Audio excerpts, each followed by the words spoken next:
अरे भाई कैसे दिए गोलगप्पे? 50 रुपए की प्लेट है। और एक प्लेट में कितने गोलगप्पे? 6 गोलगप्पे होंगे। और कितने? अरे बाप रे बाप, 50 के 6 गोलगप्पे, इतने महंगे। तभी सोचो तुम्हारी दुकान में भीड़ क्यों नहीं है।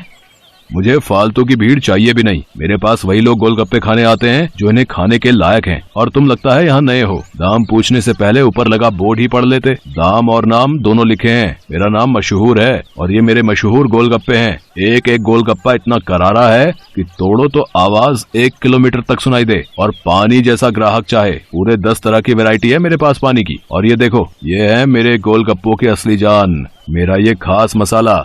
हाँ हाँ, ये सब तो ठीक है, पर फिर भी 50 रुपए वाकई बहुत ज्यादा है। दाम तो यही है और यही रहेगा। अब तुम देख लो कि तुम मेरे गोलगप्पे खाने के लायक हो या नहीं। अरे ये क्या बात हुई, तुम ऐसे बात करते हो अपने ग्राहक से? नहीं, ग्राहक से तो नहीं, पर जो फालतू मेरा वक्त बर्बाद करे उससे मैं ऐसे ही पेश आता हूँ। चलो अब आगे बढ़ो और कोई सस्ता गोलगप्पे का ठेला ढूंढो। मशहूर ऐसा ही था। ये बात तो 100% सच थी कि वो गोलगप्पे बहुत ही अच्छे बनाता था, लेकिन इस बात पर उसे घमंड भी बहुत था। मशहूर का मानना था कि उसके पास हुनर और किस्मत दोनों का साथ है, इसीलिए उसे पूरा यकीन था कि उसका काम कभी मंदा पड़ ही नहीं सकता। और वास्तव में ऐसा हो भी रहा था। मशहूर के पास भले ही ग्राहक कम थे, लेकिन उनसे ही वो अच्छा खासा मुनाफा कमा लेता था। फिर कुछ दिनों के बाद, हाँ भाई लाओ जरा गोलगप्पे तो लगाना। अरे तुम फिर से आ गए। रेट कम नहीं होंगे, पहले ही बता रहा हूँ। हाँ हाँ, मैं तुमसे कम करने को कह भी नहीं रहा हूँ। ऐसा करो, सिर्फ मुझे नहीं, इन सबको भी गोलगप्पे खिलाओ और इन सबके पैसे मैं दूंगा। है, पगला गए हो क्या? अब ऐसा करो, पहले पैसे रखो मेरे सामने, फिर बात करना। तुम भी ना बड़े शक्की हो। ये लो, ये रखे तुम्हारे पैसे। इतना कहकर सूरज ने पूरे 2000 रुपए मशहूर के सामने रख दिए। सूरज अपने साथ जिन लोगों को लेकर आया था वो देखने में ही गरीब लग रहे थे। मशहूर ने सभी को गोलगप्पे खिलाए, जिसके पैसे सूरज नहीं दिए। फिर सबके जाने के बाद, क्या बात है भाई, कोई लॉटरी वॉटरी लग गई है क्या? अभी तो नहीं लगी, पर जल्दी लगने वाली है। क्या मतलब? तुम्हें कैसे पता कि लॉटरी लगने वाली है तुम्हारी? क्योंकि निरंजन बाबा ने मुझसे ऐसा कहा है। वो बहुत ही बड़े सिद्ध बाबा है। उन्होंने मुझसे कहा है कि मैं जितने लोगों का पेट भरूंगा, वो भी बिना उनसे कुछ लिए, मेरी लॉटरी लगने के उतने ही चांसेस बढ़ जाएंगे। तुम भी निरे उल्लू हो भाई। हैं? बाबा जी ने तुम्हें गरीबों को खाना खिलाकर कुछ भला काम करने को कहा होगा। जितने पैसे तुमने मेरे गोलगप्पे खिलाने में खर्च किए, उतने में तो तुम पूरा भंडारा कर सकते थे। मैं जानता हूँ, पर मुझे इन लोगों को कुछ ऐसा खिलाना था जो इनके बस के बाहर हो। खाना तो कोई ना कोई इन्हें खिलाई देता होगा, पर तुम्हारे गोलगप्पे वो इनके नसीब में कहाँ से आते। और बाबा जी ने मुझसे यही तो कहा था कि जाकर किसी का नसीब बदलो, तो मैंने बदल दिया। अब देखना, मेरी लॉटरी जरूर लग जाएगी। मशहूर और सूरज बात कर ही रहे थे कि तभी सूरज का फोन बजने लगा। हेलो, हाँ भाई, क्या क्या तू सच बोल रहा है? सच में? वाह वाह वाह भाई, मजा आ गया भाई, मजा आ गया। तू वहीं रुक, मैं बस वहीं आ रहा हूँ, वहीं आ रहा हूँ मैं। अरे अरे, क्या हो गया? कहाँ भागे जा रहे हो? मेरी लॉटरी लग गई भाई, वो भी पूरे 10 लाख की। शुक्रिया भाई, शुक्रिया यार, बहुत शुक्रिया यार। सच में तुम्हारे गोलगप्पों की वजह से ये सब हो पाया। अच्छा, अब मैं चलता हूँ, मैं फिर आऊंगा और अगली बार और ज्यादा लोगों को लेकर आऊंगा। तुम तैयार है ना? इतना कहकर सूरज वहाँ से चला गया, लेकिन मशहूर को सोचने पर मजबूर कर गया। मेरे गोलगप्पे ऐसा भी कर सकते हैं, मुझे तो पता ही नहीं था। अगर मुफ्त में मेरे गोलगप्पे खिलाकर इस लड़के की किस्मत खुल सकती है, तो फिर मेरी क्यों नहीं? हाँ, अब से मैं भी लोगों के नसीब बदलूंगा। अब वो नहीं, बल्कि मैं खुद अपने गोलगप्पे लोगों को फ्री में खिलाऊंगा। अगले दिन मशहूर ने सबसे पहले अपने लिए एक लॉटरी का टिकट खरीदा और फिर उसके हाव भाव बिल्कुल ही बदल गए। साथ ही उसकी दुकान का बोर्ड भी अब गोलगप्पों की कीमत की जगह पर लिखा था बिल्कुल फ्री। मतलब वो सच में अब लोगों को मुफ्त में गोलगप्पे खिला रहा था। साहब, कभी सपने में भी नहीं सोचा था कि आपकी दुकान में खड़े होकर गोलगप्पे खा सकूंगा। भगवान आपका भला करे, आपकी खूब तरक्की हो, आप जो चाहो वो सब आपको मिले। मैं भगवान से यही प्रार्थना करूंगा। मशहूर को पहली बार किसी ने ऐसा कुछ कहा था। मशहूर को बहुत अच्छा लगा, लेकिन अब भी मशहूर के दिमाग में उसका खुद का फायदा पहले था। उस दिन अपने बनाए हुए सारे गोलगप्पे मुफ्त में खिलाने के बाद वो फौरन लॉटरी ऑफिस पहुंचा।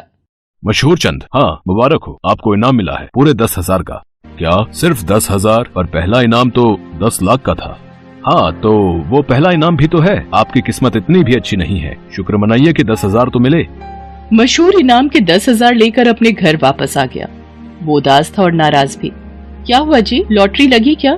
लगी भी और नहीं भी, ये देखो 10,000 मिले हैं। अरे वाह, तो फिर आप उदास क्यों? आपको तो खुश होना चाहिए ना।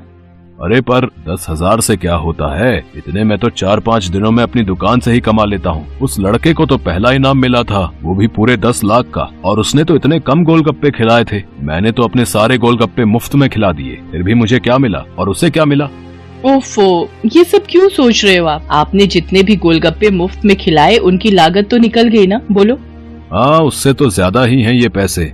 तो फिर आपको नुकसान थोड़े ही हुआ है जो ऐसे मुंह लटका कर बैठे हो। 4-5 दिनों में जितना कमा पाते वो एक ही दिन में मिल गया, ये कम है क्या? मशहूर को अपनी पत्नी मोहिनी की बात ठीक लगी और उसने अपना इरादा और पक्का कर लिया। उसने आगे भी लोगों को फ्री गोलगप्पे खिलाना जारी रखा और हर रोज लॉटरी का टिकट खरीदना भी, कभी कम तो कभी ज्यादा, लेकिन हर रोज मशहूर का कुछ न कुछ इनाम जरूर निकलता था, जिससे मशहूर का हौसला और भी मजबूत होने लगा। इसके साथ ही मशहूर को अब ये सब करने में बहुत खुशी भी मिल रही थी। हर रोज लोगों के मुस्कुराते चेहरे उसकी दुकान से लौटते थे। उसके गोलगप्पे न जाने कितने मायूस चेहरों की मुस्कान बन रहे थे। फिर एक दिन, अरे मशहूर भाई, ये क्या है? ये कमाल कब से हो गया? बस तुम्हारे जाने के बाद से ही। लेकिन माफ करना भाई, अब तुम फ्री में गोलगप्पे नहीं खिला पाओगे किसी को, क्योंकि ये काम अब मैं करता हूँ और लॉटरी भी मेरी ही लगती है। हाँ, तुम्हारे जितना बड़ा इनाम तो नहीं लगा अब तक, पर मुझे उम्मीद है कि कभी न कभी वो कमाल भी हो ही जाएगा। मशहूर की बात सुनकर सूरज मुस्कुरा दिया और उसने अपनी जेब से अपना विजिटिंग कार्ड निकालकर मशहूर को दिया और उससे बोला, कोई बात नहीं, ये मेरा कार्ड रख लो। अब लॉटरी का टिकट जब भी खरीदना हो तो बस मुझे फोन कर देना, ऑफिस तक आने की जरूरत नहीं पड़ेगी। सूरज के विजिटिंग कार्ड पर उसी लॉटरी ऑफिस का पता लिखा था जहां से मशहूर हर रोज लॉटरी की टिकट खरीदता था। असल में वो ऑफिस सूरज का ही था और उसी की वजह से हर रोज मशहूर का कोई न कोई इनाम जरूर निकल रहा था। कार्ड देखते ही मशहूर सारी बात समझ गया। उसने सूरज के सामने हाथ जोड़ते हुए कहा, मैं ये बिल्कुल नहीं पूछूंगा कि तुमने ये सब क्यों किया, क्योंकि शायद मैं जानता हूँ। बहुत बहुत शुक्रिया भाई, मुझे ये एहसास कराने के लिए कि ज्यादा पैसे कमाने से जरूरी है दुआएं कमाना, लोगों को खुशियाँ बांटना, जो मेरे गोलगप्पे बहुत आसानी से कर सकते हैं। इसके बाद मशहूर ने कभी लॉटरी का टिकट नहीं खरीदा, बल्कि वो फिर से अपने गोलगप्पे बेचने लगा। लेकिन उसके गोलगप्पों का दाम पहले से बहुत कम था, जिसकी वजह से अब हर कोई उसके स्वादिष्ट गोलगप्पों का मजा ले पा रहा था। अब भले ही मशहूर के गोलगप्पे थोड़े सस्ते थे, लेकिन ग्राहक पहले से कहीं ज्यादा थे, मतलब मुनाफा भी पहले से ज्यादा ही था। इसके साथ ही मशहूर ने फ्री गोलगप्पे खिलाना भी नहीं छोड़ा। आखिर के 10-20 गोलगप्पे वो जरूर गरीबों को मुफ्त में खिलाता था, क्योंकि अब उसे गोलगप्पों के साथ साथ खुशियां बांटने की भी आदत जो हो गई थी। Thanks for watching.